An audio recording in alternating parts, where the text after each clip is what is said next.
Një cikël shkrimesh se si opozita përtej aksioneve të saj po i bën një shërbim politik dhe elektoral Edi Ramës, çfarë ndodhi dhe ku po shkon Partia Demokratike me qëndrimet e saj, disa analiza që sjellin më shumë fakte dhe të vërteta përballë opozitarëve dhe ndoshta mundësitë e ndryshme për reflektim dhe zgjidhje.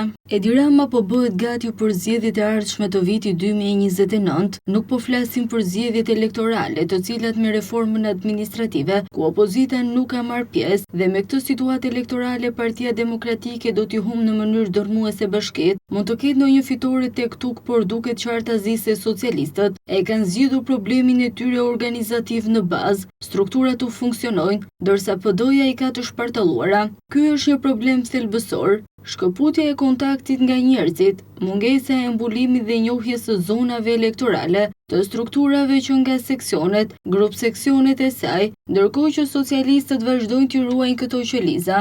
Evoluimi organizativ i lidhur dhe me teknologjinë, gjë që në Partinë Demokratike thuajse nuk funksionon, emra të rinj të cilët ngjallin shpresë të opinioni publik. Edi Rama ka ndryshuar gjysmën e grupit parlamentar, ndoshta edhe më tepër. Emrat e vjetër mund të numërohen me gishtat e dorës. PD-ja vazhdon të qëndrojë në mënyrë stoike me të njëjtat figura, me të njëjtët persona, me të njëjtët besnik, ndaj dhe Edi Rama duhet ta ketë më të lehtë. Çfarë është Edi Rama i parë? Edi Rama i parë është më i gjatë në pushtet se sa Ahmet Zogu, mbreti i shpallur i shqiptarëve më 2 shtator 1928, pasi ishte kryeministër dhe qëndroi në pushtet deri në 8 prill të 1939-s, kur u largua nga vendi. Edi Rama është në pushtet që nga viti 1998, ka 27 vite të pandashme në pushtet, si ministër i kulturës, si kryetari i Bashkisë së Tiranës, si kryetari i Partisë Socialiste, dhe tani po gëzon mandatin e 4 si kryeministër, pasi bëri 3 mandate si drejtues i Tiranës dhe është gati për të bërë mandatin e 5 për Shqipërinë 2030.